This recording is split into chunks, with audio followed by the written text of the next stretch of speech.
Hello everyone, welcome back to your channel. ಈ ವಿಡಿಯೋದಲ್ಲಿ ನಾವು d block and f block ಎಲಿಮೆಂಟ್ಸ್ನ ರಿಮೈನಿಂಗ್ ಕಾನ್ಸೆಪ್ಟ್ಗಳ ಬಗ್ಗೆ ತಿಳ್ಕೊಳ್ತಾ ಹೋಗೋಣ. ಸೊ ಮೊದಲನೇದಾಗಿ standard electrode potentials, that is M2+ bar M. So M2+ ಅಂತ ಅಂದರೆ ಎಮ್ಮಿಂದ ಒಂದು ಮೆಟಲಿಂದ ಎರಡು ಎಲೆಕ್ಟ್ರಾನ್ಸ್ಗಳನ್ನು ರಿಮೂವ್ ಮಾಡಿದಾಗ ಅದು M2+ ಆಗಿ ಕನ್ವರ್ಟ್ ಆಗುತ್ತೆ. ಸೊ ಅದೇ M2+ಗೆ ಎರಡು ಎಲೆಕ್ಟ್ರಾನ್ಸ್ಗಳನ್ನು ಆ್ಯಡ್ ಮಾಡಿದಾಗ ಅದು M ಆಗಿ ಕನ್ವರ್ಟ್ ಆಗುತ್ತೆ. Okay, electrode potential values or measure of reduction tendency. So electrode potential values ಏನನ್ನು ಮೆಷರ್ ಮಾಡುತ್ತೆ? ರಿಡಕ್ಷನ್ ಟೆಂಡೆನ್ಸಿನ. ಹಾಗಾದರೆ ರಿಡಕ್ಷನ್ ಟೆಂಡೆನ್ಸಿ ಅಂದರೆ ಏನು? The measure of the tendency for the metal ion that is M2+ to get reduced in to M. So ಇದು metal ಅಯಾನ್ಗಳಿಗೆ ಇರುವಂಥ ಒಂದು ಟೆಂಡೆನ್ಸಿ ಅಂತ ಅಂದರೆ ಏನು? ಹಾಗಾದರೆ ಇಟ್ಸ್ ಅ ಕೆಪಾಸಿಟಿ ಅಥವಾ ಎಬಿಲಿಟಿ ಅಂತ ಕೂಡ ಹೇಳ್ಬೋದು. ಸೊ ಮೆಟಲ್ ಅಯಾನು ಅಂದರೆ ಅಯಾನ್ ಅಂದರೆ ಏನು? Charged species. ಏನು ಚಾರ್ಜಸ್ ಇರುತ್ತೆ ಅದನ್ನು ನಾವು ಚಾರ್ಜ್ಡ್ ಸ್ಪೀಷೀಸ್ ಅಂತ ಕರಿತೀವಿ. ಫಾರ್ ಎಕ್ಸಾಂಪಲ್ ನೋಡ್ತಿರ್ಬೋದು M2+, ಹೌದಾ? ಇದಕ್ಕೆ ಎಮ್ಗೆ 2+ ಅನ್ನುವಂಥ ಚಾರ್ಜ್ ಇದೆ, ದಟ್ ಇಸ್ ಕ್ಯಾಟಯಾನ್. ಹೌದಾ? ಚಾರ್ಜಸ್ ಅಯಾನ್ಸಲ್ಲಿ ಎರಡು ರೀತಿ ಬರುತ್ತೆ, ಒಂದು ಕ್ಯಾಟಯಾನ್, ಇನ್ನೊಂದು ಆ್ಯನಯಾನ್. ಇಲ್ಲಿರುವಂಥದ್ದು ಕ್ಯಾಟಯಾನ್ ಅಂದರೆ ಇದಕ್ಕೆ ಪಾಸಿಟಿವ್ ಚಾರ್ಜ್ ಇದೆ, ಆ್ಯನಯಾನ್ ಅಂದರೆ ನೆಗೆಟಿವ್ ಚಾರ್ಜ್ ಇರುತ್ತೆ. ಸೊ ಇಲ್ಲಿ ಈ ಮೆಟಲ್ ಅಯಾನ್ ಏನಿದೆ M2+ ಅನ್ನುವಂಥದ್ದು ಇದು ಎಮ್ ಆಗಿ ರೆಡ್ಯೂಸ್ ಆಗ್ತಿದೆ. ಹಾಗಾದರೆ ರಿಡಕ್ಷನ್ ಅಂದರೆ ಏನು? ಸೊ ರಿಡಕ್ಷನ್ ಅನ್ನುವಂಥದ್ದಕ್ಕೆ ಬೇರೆ ಬೇರೆ ಆದಂತಹ ಡೆಫಿನೇಷನ್ಸ್ಗಳು ಬರುತ್ತೆ. ಸೊ ಒಂದು ಏನಂತ ಹೇಳ್ತೀವಿ ಅಂದರೆ ಅಡಿಷನ್ ಆಫ್ ಹೈಡ್ರೋಜನ್ ಆ್ಯಡ್ ಆದರೆ ಅದನ್ನು ರಿಡಕ್ಷನ್ ಅಂತ ಕರೀತಾರೆ. ಅಥವಾ ಆಕ್ಸಿಜನನ್ನು ರಿಮೂವ್ ಮಾಡಿದ್ರೆ, ತೆಗೆದು ಹಾಕಿದ್ರೆ ಅದು ಕೂಡ ರಿಡಕ್ಷನ್ ಆಗುತ್ತೆ. ಅದೇ ರೀತಿ ಇನ್ನೊಂದಿದೆ, ದಟ್ ಈಸ್ ಅಡಿಷನ್ ಆಫ್ ಎಲೆಕ್ಟ್ರಾನ್ಸ್ಗಳನ್ನು ಆ್ಯಡ್ ಮಾಡಿದ್ರೂ ಕೂಡ ಅದನ್ನು ನಾವು ರಿಡಕ್ಷನ್ ಅಂತ ಕರಿತೀವಿ. ಸೊ ಇಲ್ಲೇನಾಗ್ತಿದೆ M2+ಗೆ M2+ ಅಂದರೆ ಈ ಎಮ್ಮಲ್ಲಿ ಎರಡು ಎಲೆಕ್ಟ್ರಾನ್ಸು ಲಾಸ್ ಆಗಿದೆ ಅಂತ, ಹೌದಾ? ಸೊ ಈ M2+ಗೆ ಎರಡು ಎಲೆಕ್ಟ್ರಾನ್ಸ್ಗಳನ್ನು ಆ್ಯಡ್ ಮಾಡಿದಾಗ ಅದು ಎಮ್ ಆಗಿ ಕನ್ವರ್ಟ್ ಆಗುತ್ತೆ. Okay, so M2+ get converted into M ಅಂತ ಅಂದರೆ ದಟ್ ಈಸ್ ರಿಡಕ್ಷನ್, ರೆಡ್ಯೂಸ್ ಆಗ್ತಿದೆ ಅದು. Standard electrode potential value is more negative than the tendency of the metal to go into solution or to undergo oxidation is higher. So ಇಲ್ಲೇನು ಹೇಳ್ತಿದ್ದಾರೆ, ಒಂದು ಮೆಟಲ್ಗೆ ಅದರ standard electrode potential value more negative ಆಗಿದ್ರೆ, so ಇಲ್ಲಿ ನೋಡ್ಬೋದು -1 ಇದೆ, -1.5, -1.8 ಇದೆ ಅಂದ್ಕೊಳ್ಳಿ. ಸೊ ಇವೆರಡರಲ್ಲಿ ಯಾವುದು ಮೋರ್ ನೆಗೆಟಿವ್ ಆಗಿದೆ? ಸೊ ದಟ್ ಈಸ್ -1.8, ಹೌದಾ? ಸೊ ಇದು ಮೋರ್ ನೆಗೆಟಿವ್. ಇಲ್ಲೇನು ಹೇಳ್ತಾ ಇದ್ದಾರೆ, ಯಾವ ಮೆಟಲಿಗೆ ಅದರ standard electrode potential more negative ಆಗಿರುತ್ತೆ, ಸೊ ಅಂಥ ಮೆಟಲ್ಸ್ಗೆ ಒಂದು ಎಬಿಲಿಟಿ ಇದೆ. ಸೊ ಟೆಂಡೆನ್ಸಿ, ಯಾವ ಎಬಿಲಿಟಿ ಅದು? To undergo oxidation is higher, ಅದು ಈಸಿಯಾಗಿ ಆಕ್ಸಿಡೈಸ್ ಆಗುತ್ತೆ.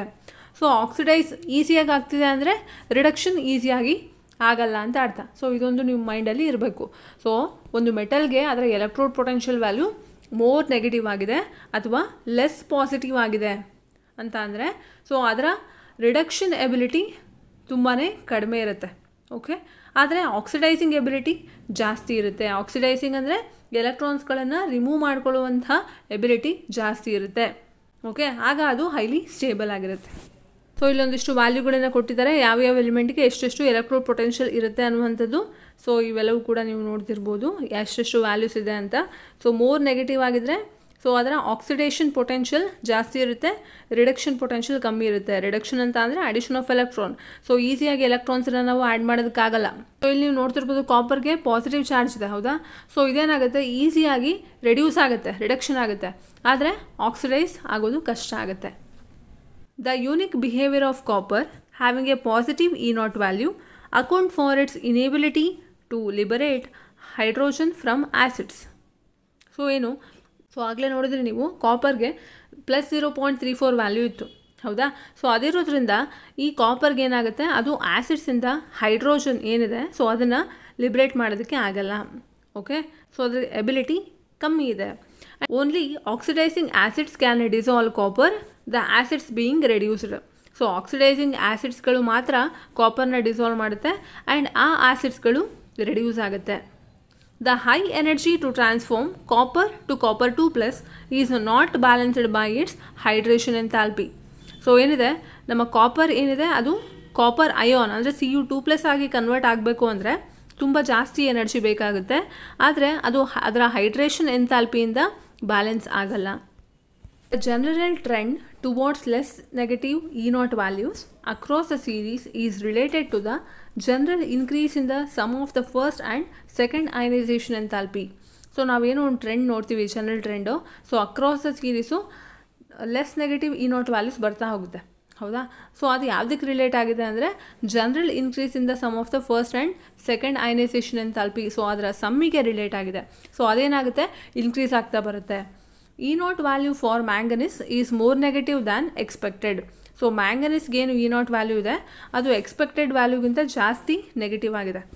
Has the enthalpy of atomization and the second ionization enthalpy values are relatively smaller.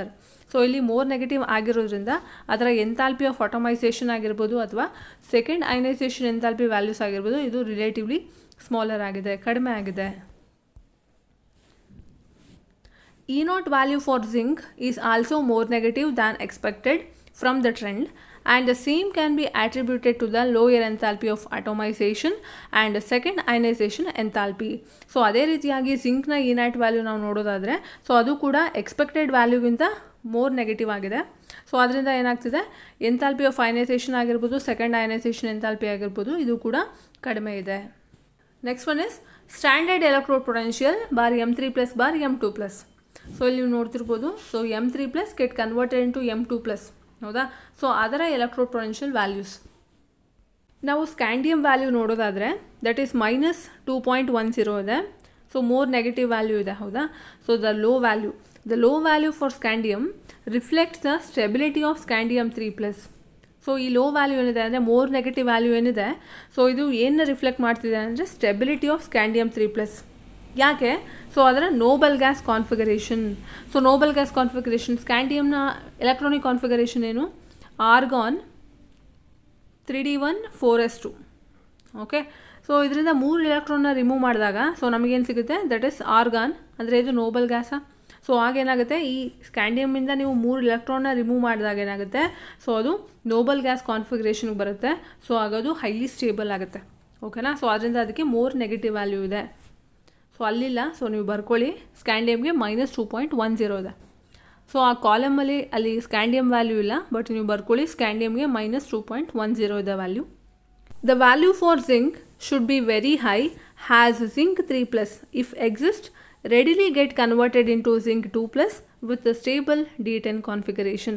So ಇಲ್ಲಿ ಜಿಂಕ್ ಏನಿದೆ, ಇನ್ ಕೇಸ್ ಅದು Zn3+ ಅಲ್ಲಿ ಎಕ್ಸಿಸ್ಟ್ ಆದರೆ ಅದು ಈಸಿಯಾಗಿ Zn2+ ಆಗಿ ಕನ್ವರ್ಟ್ ಆಗುತ್ತೆ. ಯಾಕೆ ಅಂದರೆ ಆಗ ಅದಕ್ಕೆ ಸ್ಟೇಬಲ್ D10 ಕಾನ್ಫಿಗರೇಷನ್ ಬರುತ್ತೆ. Third ionisation enthalpy of zinc is very high. So ಜಿಂಕ್ನ ಥರ್ಡ್ ಅಯನೈಸೇಷನ್ ಎಂಥಾಲ್ಪಿ ತುಂಬಾ ಜಾಸ್ತಿ ಇದೆ. ಯಾಕೆ ಅಂತ ಅಂದರೆ ಸೊ ಜಿಂಕಿಂದ ನೀವು ಥರ್ಡ್ ಎಲೆಕ್ಟ್ರಾನ್ನ ರಿಮೂವ್ ಮಾಡಿದ್ರೆ ಸೊ ಆಗ ಅದು ಅದರ ಸ್ಟೆಬಿಲಿಟಿನ ಕಳ್ಕೊಳ್ಳುತ್ತೆ. ಸೊ ಅದರಿಂದ ಅಯನೈಸೇಷನ್ ಎಂಥಾಲ್ಪಿ ಅಂದರೆ ಥರ್ಡ್ ಅಯನೈಸೇಷನ್ ಎಂಥಾಲ್ಪಿ ತುಂಬಾ ಜಾಸ್ತಿ ಇದೆ. The comparatively high value for manganese shows that Mn2+ is particularly stable and the third ionisation enthalpy of manganese is very high. So ಇಲ್ಲೇನಾಗ್ತಿದೆ, Mn2+ ಅಲ್ಲಿ ಇದ್ದಾಗ ಅಂದರೆ ಸೊ ಅದು D5 ಕಾನ್ಫಿಗರೇಷನಲ್ಲಿ ಇದ್ದಾಗ ಅದು ಸ್ಟೇಬಲ್ ಆಗಿರುತ್ತೆ. ಯಾಕೆ ಅಂತ ನಿಮ್ಗೆ ಗೊತ್ತಿದೆ, ಹಾಫ್ ಫಿಲ್ಡ್ ಮತ್ತು completely filled orbitals are highly stable, ಹೌದಾ? ಸೊ ಆದ್ದರಿಂದ Mn2+ ಸ್ಟೇಬಲ್ ಆಗಿರೋದ್ರಿಂದ ಅದರ ವ್ಯಾಲ್ಯೂ ಹೈ ಇರುತ್ತೆ. ಆ್ಯಂಡ್ ವಿಚ್ ಈಸ್ Mn2+ ಅನ್ನುವಂಥದ್ದು ಮೋರ್ ಸ್ಟೇಬಲ್ ದ್ಯಾನ್ Mn3+. Mn3+ಗಿಂತ ಹೈಲಿ ಸ್ಟೇಬಲ್ ಆಗಿದೆ. ಯಾಕೆ? ಅದು ಹಾಫ್ ಫಿಲ್ಡ್ ಅಂದರೆ D5 ಕಾನ್ಫಿಗರೇಷನ್ ಇರೋದ್ರಿಂದ. ಸೊ ಅದರಿಂದ ಏನಾಗುತ್ತೆ, ಈ Mn2+ಇಂದ ಇನ್ನೊಂದು ಎಲೆಕ್ಟ್ರಾನ್ ರಿಮೂವ್ ಮಾಡೋದು ಒಂದಿಷ್ಟು ಕಷ್ಟ ಆಗುತ್ತೆ. ಸೊ ಆಗ ಥರ್ಡ್ ಅಯನೈಸೇಷನ್ ಎಂಥಾಲ್ಪಿ ತುಂಬಾ ಜಾಸ್ತಿ ಇರುತ್ತೆ. ಈ Mn2+ಇಂದ ಇನ್ನೊಂದು ಎಲೆಕ್ಟ್ರಾನ್ನ ನೀವು ರಿಮೂವ್ ಮಾಡಿ Mn3+ ಆಗಿ ಕನ್ವರ್ಟ್ ಮಾಡಬೇಕು ಅಂದರೆ ಅದರ ಸ್ಟೆಬಿಲಿಟಿನ ಅದು ಕಳ್ಕೊಳ್ಳುತ್ತೆ. ಸೊ ಅದರಿಂದ ಅದರ ಥರ್ಡ್ ಅಯನೈಸೇಷನ್ ಎಂಥಾಲ್ಪಿ ತುಂಬಾ ಜಾಸ್ತಿ ಇದೆ. The comparatively low value for Fe shows the extra stability of Fe3+ has compared to Fe2+. So Fe3+ value ಏನಿದೆ, ಸೊ ಅದರ ವ್ಯಾಲ್ಯೂ ಲೋ ಇದೆ has compared to Fe2+. Okay, ಯಾಕೆ ಅಂತ ಅಂದರೆ Fe3+ ಅಲ್ಲಿ ಅದು ಸ್ಟೇಬಲ್ ಆಗುತ್ತೆ. ಅಂದರೆ ಇಲ್ಲಿ ಹಾಫ್ ಫೀಲ್ಡ್ ಕಾನ್ಫಿಗರೇಷನ್ ಬರುತ್ತೆ, ದಟ್ ಇಸ್ D5. ಅದೇ Fe2+ ಆದರೆ ಏನಾಗುತ್ತೆ, ಅದರಲ್ಲಿ D6 ಬರುತ್ತೆ, ಹಾಫ್ ಫೀಲ್ಡ್ ಅಲ್ಲ. ಸೊ ಇದು unstable as compared with Fe3+. So ಆದ್ದರಿಂದ Fe3+ ಆಗಬೇಕಾದ್ರೆ ಅದರ ವ್ಯಾಲ್ಯೂ ಕಮ್ಮಿ ಇದೆ. Therefore the third ionisation enthalpy of iron is also low. Next one, some important compounds of transition elements. So transition ಎಲಿಮೆಂಟ್ಸ್ಗಳ ಒಂದಿಷ್ಟು important ಕಾಂಪೌಂಡ್ಸ್ಗಳನ್ನು ನೋಡೋಣ. Oxides of transition metals are formed by the reaction of metals with oxygen at high temperature. So transition metals ಏನಿದೆ ಅದರ ಆಕ್ಸೈಡ್ಸ್ಗಳು ಯಾವಾಗ form ಆಗುತ್ತೆ ಅಂದರೆ reaction between metals and oxygen. Metal ಮತ್ತು ಆಕ್ಸಿಜನ್ ನಡುವೆ ರಿಯಾಕ್ಷನ್ ಆಗುತ್ತೆ ಆವಾಗ ಎಟ್ ಹೈ ಟೆಂಪ್ರೇಚರ್, ಆಗ ಅದರ ಆಕ್ಸೈಡ್ ಫಾರ್ಮ್ ಆಗುತ್ತೆ. All MO oxides are ionic. So ಈ ಟ್ರಾನ್ಸಿಷನ್ ಮೆಟಲ್ ಆಕ್ಸೈಡ್ಸ್ಗಳು ಏನಿದೆ ಇದು ಅಯೋನಿಕ್ ಆಗಿದೆ, ಆದರೆ ಒಂದನ್ನು ಬಿಟ್ಟು ದಟ್ ಇಸ್ ಸ್ಕ್ಯಾಂಡಿಯಮ್. ಸೊ ಅದನ್ನು ಬಿಟ್ಟು ಮಿಕ್ಕಿದೆಲ್ಲವೂ ಕೂಡ ಅಯೋನಿಕ್ ಆಗಿದೆ. As the oxidation number of metal increases, ionic character decreases. So ಮೆಟಲ್ನ ಆಕ್ಸಿಡೇಷನ್ ನಂಬರ್ ಜಾಸ್ತಿ ಆಗ್ತಾ ಹೋದ ಹಾಗೆ ಅದರ ಅಯೋನಿಕ್ ಕ್ಯಾರೆಕ್ಟರ್ ಕಡಿಮೆ ಆಗ್ತಾ ಬರುತ್ತೆ. So some of the important compounds ನೋಡ್ತಾ ಹೋಗೋಣ. ಸೊ ಮೊದಲನೇದು potassium dichromate, that is K2Cr2O7. So ಇದನ್ನು ಹೇಗೆ ಪ್ರಿಪೇರ್ ಮಾಡ್ತಾರೆ ಅಂತ ನೋಡೋದಾದರೆ, dichromates are prepared from chromate which in turn obtained by the fusion of chromite ore with sodium carbonate in the presence of air. So ಡೈಕ್ರೋಮೇಟ್ಸ್ನ ಹೇಗೆ prepare ಮಾಡ್ತಾರೆ? Prepared from chromate. So ಈ chromate ಹೇಗೆ ಸಿಗುತ್ತೆ? Fusion of chromite ore with sodium carbonate. So chromite ಓರನ್ನು sodium carbonate ಜೊತೆಗೆ fuse ಮಾಡ್ತಾರೆ ಇನ್ the presence of air. So ನೀವು reaction ನೋಡ್ತಿರ್ಬೋದು. ಸೊ ಇಲ್ಲಿ ಏನಾಗ್ತಿದೆ, 4FeCr2O4 plus 8Na2CO3 plus 7O2. So ಇದು ರಿಯಾಕ್ಟ್ ಆಗ್ತಿದೆ in the presence of oxygen. So ಆಗ ನಮಗೆ ಸಿಗ್ತಿರೋದು 8Na2CrO4 plus 2Fe2O3 plus 8CO2. ಇಲ್ಲಿ ನಮಗೇನು ಸಿಗ್ತಿದೆ? Sodium chromate. Okay, the yellow solution of sodium chromate is filtered and acidified with sulfuric acid to give a solution from which orange sodium dichromate. The yellow solution of sodium chromate is filtered and acidified with sulfuric acid to give a solution from which orange sodium dichromate, that is Na2Cr2O7.2H2O can be crystallized. So ಇಲ್ಲಿ sodium chromate ಏನಿದೆ ಅದು ಒಂದು yellow coloured solution, ಅದನ್ನು filter ಮಾಡಿ ತೆಗಿತಾರೆ. So filter ಆದ ನಂತರ ಅದನ್ನು ಅಸಿಡಿಫಿಕೇಷನ್ ಮಾಡ್ತಾರೆ ವಿತ್ ಸಲ್ಫ್ಯೂರಿಕ್ ಆ್ಯಸಿಡ್. ಸೊ ಆಗ ನಮಗೊಂದು ಸೊಲ್ಯೂಷನ್ ಸಿಗುತ್ತೆ, ಯಾವುದದು? Orange coloured sodium dichromate. So ಅದನ್ನು ಕ್ರಿಸ್ಟಲೈಸ್ ಮಾಡ್ತಾರೆ. ಸೊ ಇಲ್ಲಿ ನೀವು ರಿಯಾಕ್ಷನ್ ನೋಡ್ತಿದ್ದೀರಾ, 2Na2CrO4 plus 2H plus which give rise to Na2Cr2O7 plus 2Na plus H2O. Then the solution of sodium dichromate is treated with potassium chloride, we get potassium dichromate. ಈ sodium dichromate solution ಏನಿದೆ ಇದನ್ನು potassium chloride ಜೊತೆಗೆ treat ಮಾಡಿದಾಗ so ನಮಗೆ ಸಿಗುವಂಥ compound potassium dichromate. So final ಆಗಿ ಏನು ಸಿಗುತ್ತೆ ನಮಗೆ? That is potassium dichromate. So ಇದರ ಕಲರು ಆರೆಂಜ್ ಕಲರ್ ಆಗಿರುತ್ತೆ. Chromates and dichromates are interconvertible in aqueous solution depending upon pH of the solution. So ಈ ಕ್ರೋಮೇಟ್ ಮತ್ತು ಡೈಕ್ರೋಮೇಟ್ಸ್ ಏನಿದೆ so ಇದು ಇಂಟರ್ ಕನ್ವರ್ಟಬಲ್ ಆಗಿರುತ್ತೆ, ಅಂದರೆ ಒಂದನ್ನು ಇನ್ನೊಂದಾಗಿ ಕನ್ವರ್ಟ್ ಮಾಡ್ಬೋದು. ಅಂದರೆ ಕ್ರೋಮೇಟನ್ನು ಡೈಕ್ರೋಮೇಟ್ ಆಗಿ, ಡೈಕ್ರೋಮೇಟನ್ನು ಅಂದರೆ ಕ್ರೋಮೇಟನ್ನು ಡೈಕ್ರೋಮೇಟ್ ಆಗಿ, ಡೈಕ್ರೋಮೇಟನ್ನು ಕ್ರೋಮೇಟ್ ಆಗಿ ಕನ್ವರ್ಟ್ ಮಾಡ್ಬೋದು. ಸೊ ಎಲ್ಲಿ? ಇನ್ ಆಕ್ವಿಯಸ್ ಸೊಲ್ಯೂಷನ್. ಆದರೆ ಇದು ಯಾವುದ್ರ ಮೇಲೆ ಡಿಪೆಂಡ್ ಆಗುತ್ತೆ ಅಂದರೆ pH ಆಫ್ ದ ಸೊಲ್ಯೂಷನ್ನ pH ಮೇಲೆ ಡಿಪೆಂಡ್ ಆಗಿರುತ್ತೆ. ಈ ಕ್ರೋಮಿಯಂನ ಆಕ್ಸಿಡೇಷನ್ ಸ್ಟೇಟ್ ಅಂದರೆ ಕ್ರೋಮೇಟ್ ಮತ್ತು ಡೈಕ್ರೋಮೇಟ್ರಲ್ಲಿ ಕ್ರೋಮಿಯಂನ ಆಕ್ಸಿಡೇಷನ್ ಸ್ಟೇಟು ಸೇಮ್ ಆಗಿದೆ. ಸೊ ಇಲ್ಲಿ ನೀವು ನೋಡ್ತಿದ್ದೀರಾ ಕ್ರೋಮೇಟ್ ಮತ್ತು ಡೈಕ್ರೋಮೇಟ್ಗಳ ಸ್ಟ್ರಕ್ಚರ್ಸ್. ಹಾಗಾದರೆ ಈ ಪೊಟ್ಯಾಷಿಯಂ ಡೈಕ್ರೋಮೇಟ್ನ ಎಲ್ಲೆಲ್ಲಿ ಯೂಸ್ ಮಾಡ್ತಾರೆ ಅಂತ ನೋಡೋದಾದರೆ, used in leather industry. So leather ಇಂಡಸ್ಟ್ರಿಯಲ್ಲಿ ಯೂಸ್ ಮಾಡ್ತಾರೆ. ಚರ್ಮದ ಐಟಮ್ಸ್ಗಳನ್ನ ಏನು ತಯಾರಿಸ್ತಾರಲ್ಲ ಸೊ ಅಲ್ಲಿ ಯೂಸ್ ಮಾಡ್ತಾರೆ. And used as oxidant for preparation of azo compounds. So azo ಕಾಂಪೌಂಡ್ಸ್ಗಳ ಪ್ರಿಪರೇಷನಲ್ಲೂ ಕೂಡ ಇದನ್ನು ಯೂಸ್ ಮಾಡ್ತಾರೆ. Next one potassium permanganate. So ಇದರ ಫಾರ್ಮುಲಾ KMnO4. ಸೊ ಇದನ್ನು ಹೇಗೆ ಪ್ರಿಪೇರ್ ಮಾಡ್ತಾರೆ ಅಂತ ನೋಡೋದಾದರೆ, it is prepared by the fusion of manganous 4 oxide with an alkali metal hydroxide like potassium hydroxide and an oxidizing agent like potassium nitrate. This results in the formation of the dark green potassium manganate, which disproportionates in a neutral or acidic solution to give permanganate. So ಇಲ್ಲಿ ಏನಾಗುತ್ತೆ, manganese oxide, potassium hydroxide and potassium nitrate ಏನಿದೆ ಇದನ್ನು fuse ಮಾಡ್ತಾರೆ. So fuse ಮಾಡಿದಾಗ ಒಂದು compound form ಆಗುತ್ತೆ, that is dark green coloured potassium manganate. So ಅದು further disproportionate ಆಗುತ್ತೆ in neutral or acidic solution.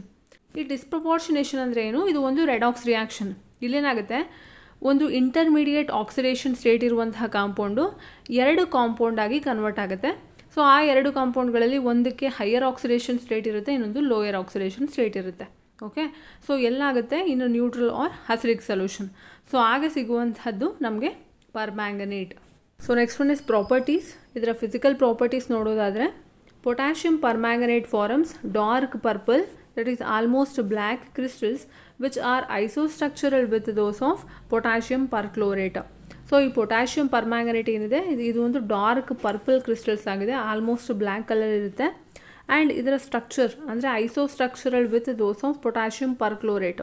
ಅಂದರೆ ಈ ಪೊಟ್ಯಾಷಿಯಮ್ ಪರ್ಕ್ಲೋರೇಟ್ ಮತ್ತು ಪೊಟ್ಯಾಷಿಯಮ್ ಪರ್ಮ್ಯಾಂಗನೇಟ್, ಸೊ ಎರಡಕ್ಕೂ ಕೂಡ ಸೇಮ್ ಕೆಮಿಕಲ್ ಸ್ಟ್ರಕ್ಚರ್ ಇದೆ. The salt is not very soluble in water. So ಇದು ಈಸಿಯಾಗಿ ವಾಟ್ರಲ್ಲಿ ಸಾಲ್ಯುಬಲ್ ಆಗಲ್ಲ, but it gets time. So ಒಂದಿಷ್ಟು ಟೈಮ್ ತಗೊಳುತ್ತೆ. And when heated it decomposes at 513 kelvin. So ಇದು ಟೆಂಪ್ರೇಚರ್ 513 ಕೆಲ್ವಿನ್ ಇದ್ದಾಗ, ಸೊ 513 ಕೆಲ್ವಿನಷ್ಟು ನಾವು ಈ ಪೊಟ್ಯಾಷಿಯಮ್ ಪರ್ಮ್ಯಾಂಗನೇಟ್ನ ಹೀಟ್ ಮಾಡಿದಾಗ ಅದು ಡಿಕಂಪೋಸ್ ಆಗುತ್ತೆ. ಡಿಕಂಪೋಸ್ ಆಗಿ ಅದು ಏನಾಗಿ ಕನ್ವರ್ಟ್ ಆಗುತ್ತೆ? ಸೊ ಅದು ಡಿಕಂಪೋಸ್ ಆದಾಗ potassium permanganate potassium manganate, manganese 4 oxide and oxygen ಆಗಿ ಕನ್ವರ್ಟ್ ಆಗುತ್ತೆ. ಸೊ ಇದರ 2 ಪ್ರಾಪರ್ಟೀಸ್ ಅಂತ ನೋಡೋದಾದರೆ, ಸೊ ಇದರ ಇಂಟೆನ್ಸ್ ಕಲರ್, ತುಂಬಾ ಇಂಟೆನ್ಸ್ ಕಲರ್ ಇರುತ್ತೆ ಇದಕ್ಕೆ. And its weak temperature dependent paramagnetism. So ಇಲ್ಲೇನಾಗುತ್ತೆ, ಪ್ಯಾರಾಮ್ಯಾಗ್ನೆಟಿಕ್ ಪ್ರಾಪರ್ಟೀಸ್ ಏನಿದೆ ಒಂದು ಮೆಟೀರಿಯಲ್ಗೆ, ಪ್ಯಾರಾಮ್ಯಾಗ್ನೆಟಿಕ್ ಪ್ರಾಪರ್ಟೀಸ್ ಏನಿದೆ, ಸೊ ಅದು ಟೆಂಪ್ರೇಚರ್ ಜಾಸ್ತಿ ಆಗ್ತಾ ಹೋದ ಹಾಗೆ ಪ್ಯಾರಾಮ್ಯಾಗ್ನೆಟಿಕ್ ಕ್ಯಾರೆಕ್ಟರ್ ಕಮ್ಮಿ ಆಗ್ತಾ ಬರುತ್ತೆ. So they are both are inversely proportional to each other.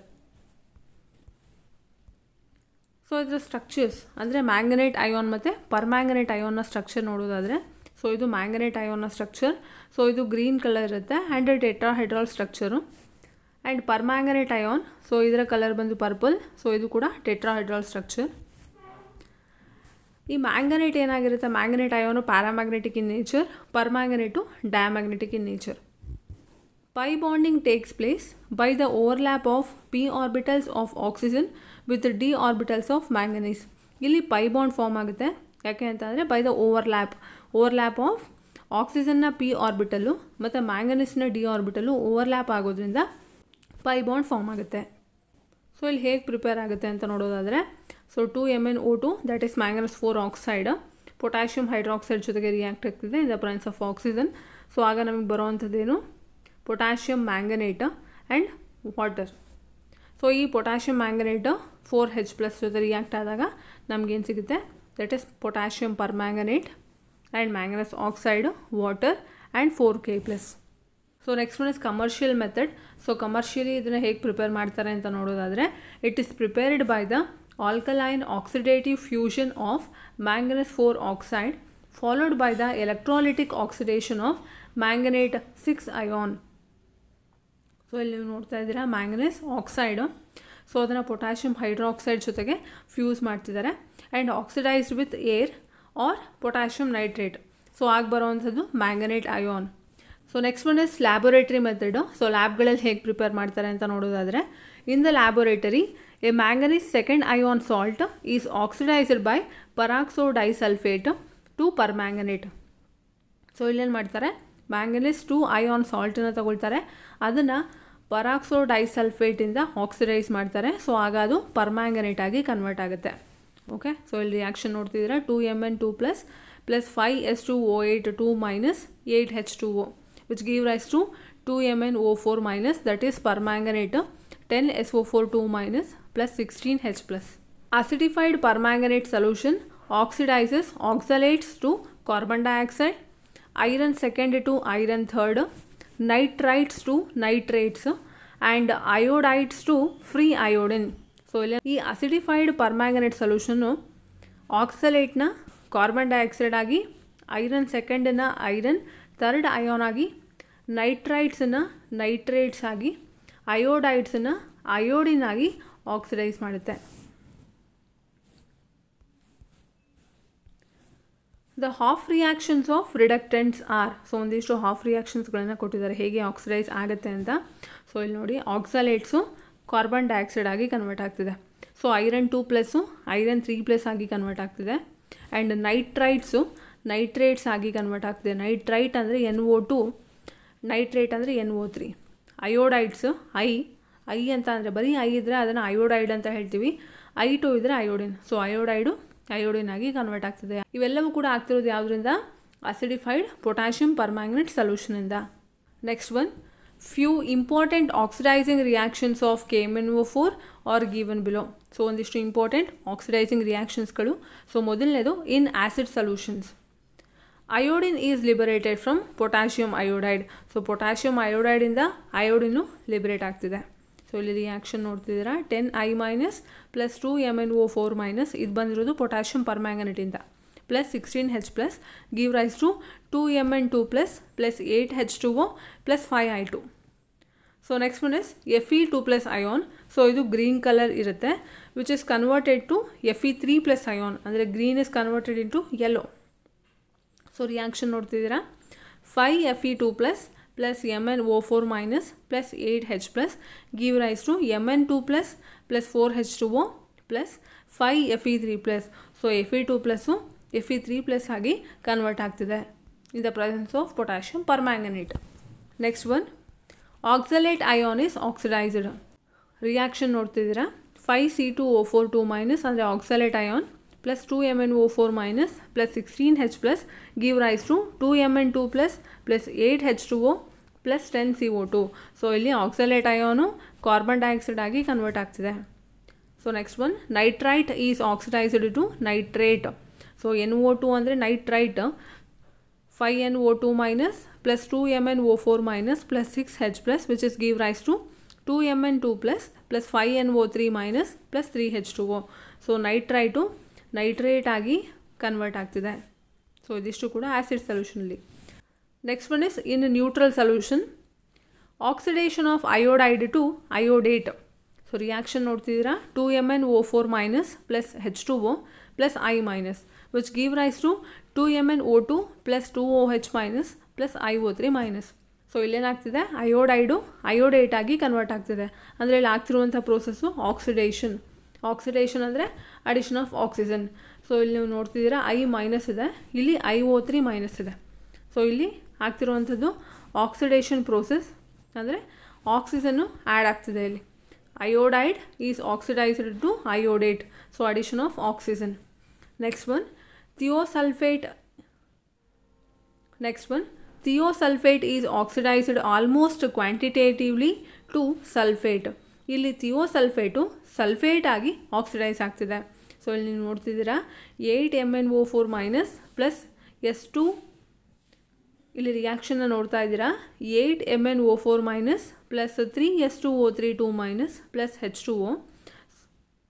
ಇಲ್ಲಿ ರಿಯಾಕ್ಷನ್ನ ನೋಡ್ತಾ ಇದ್ದೀರಾ, 8MnO4- + 3S2O3 ಅಂದರೆ thiosulphate + H2O which give rise to 8MnO2 manganese 4 oxide + 6SO4 ಅಂದರೆ ಸಲ್ಫೇಟು + 2OH-. ಸೊ ಇಲ್ಲಿ ಥಿಯೋಸಲ್ಫೇಟು ಸಲ್ಫೇಟ್ ಆಗಿ ಕನ್ವರ್ಟ್ ಆಗ್ತಿದೆ.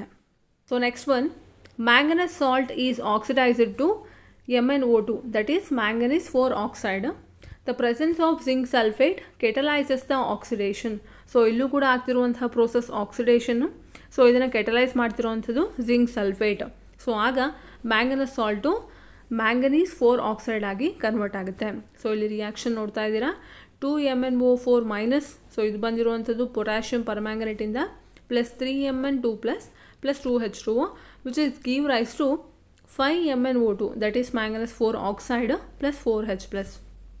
ಹಾಗಾದರೆ ಈ ಪೊಟ್ಯಾಷಿಯಂ ಪರ್ಮ್ಯಾಂಗನೇಟ್ನ ಯೂಸಸ್ ಏನು ಅಂತ ನೋಡೋದಾದರೆ, first one, it is used as oxidant in organic chemistry. So organic ಕೆಮಿಸ್ಟ್ರಿಯಲ್ಲಿ ಇದನ್ನು ಆಕ್ಸಿಡೆಂಟ್ ಆಗಿ ಯೂಸ್ ಮಾಡ್ತಾರೆ. ಹಾಗಾದರೆ ಆಕ್ಸಿಡೆಂಟ್ ಅಂದರೆ ಏನು? ಸೊ ಆಕ್ಸಿಡೆಂಟ್ ಅಂತ ಅಂದರೆ it's nothing but oxidising agent ಅಥವಾ ಆಕ್ಸಿಡೈಸರ್ ಅಂತಲೂ ಕೂಡ ಕರಿಬೋದು. ಅಂದರೆ ಬೇರೆ ಇನ್ನೊಂದು ಮಾಲಿಕ್ಯೂಲ್ನ ಇದು ಆಕ್ಸಿಡೈಸ್ ಮಾಡುತ್ತೆ, ತಾನು ರೆಡ್ಯೂಸ್ ಆಗುತ್ತೆ. ಸೊ ಆಕ್ಸಿಡೈಸ್ ಮಾಡುತ್ತೆ ಅಂತ ಅಂದರೆ ಅಲ್ಲಿ ಆಗುವಂಥ ಪ್ರೋಸೆಸ್ ಯಾವುದು? ಆಕ್ಸಿಡೇಷನ್. ಓಕೆ, ಸೊ ಈಗ ಆಕ್ಸಿಡೇಷನ್ ಮಾಡ್ತಿದೆ ಅಂದರೆ ಸೊ ಅದೇನು ಬೇರೆದ್ರಿಂದ ಎಲೆಕ್ಟ್ರಾನ್ನ ಲಾಸ್ ಮಾಡ್ತಾ ಇದೆ ಆ್ಯಂಡ್ ತಾನು ಎಲೆಕ್ಟ್ರಾನ್ನ ಗೇನ್ ಮಾಡ್ಕೊಳ್ತಿದೆ. ಅಂದರೆ ಬೇರೆದನ್ನು ಆಕ್ಸಿಡೈಸ್ ಮಾಡ್ತಿದೆ, ತಾನು ರೆಡ್ಯೂಸ್ ಆಗ್ತಿದೆ. Okay, and it is used for the bleaching of wool, cotton, textile fibres. ಇದನ್ನು ಬ್ಲೀಚಿಂಗಲ್ಲೂ ಕೂಡ ಯೂಸ್ ಮಾಡ್ತಾರೆ, for bleaching of wool, cotton and textile fibres. It is used for the decolourisation of oils. So ಅಂದರೆ ಆಯಿಲ್ಸ್ಗಿರುವಂಥ ಕಲರ್ನ remove ಮಾಡೋದಕ್ಕೂ ಕೂಡ ಈ ಪೊಟ್ಯಾಷಿಯಂ ಪರ್ಮ್ಯಾಂಗನೇಟ್ನ ಯೂಸ್ ಮಾಡ್ತಾರೆ. ಸೊ ಇದಿಷ್ಟು ಕೂಡ ಯೂಸಸ್ ಆಫ್ ಪೊಟ್ಯಾಷಿಯಂ ಪರ್ಮ್ಯಾಂಗನೇಟ್. ಈ ವಿಡಿಯೋ ನಿಮ್ಗೆ ಇಷ್ಟ ಆಗಿದ್ದರೆ ಲೈಕ್ ಮಾಡಿ, ಬೇರೆಯವ್ರಿಗೆ ಹೆಲ್ಪ್ ಆಗುತ್ತೆ ಅನ್ನೋದಾದರೆ ಶೇರ್ ಮಾಡಿ. ಇದೇ ಥರ ವಿಡಿಯೋಗಳನ್ನು ನೋಡೋದಕ್ಕೋಸ್ಕರ ಸಬ್ಸ್ಕ್ರೈಬ್ ಆಗಿ. Thank you.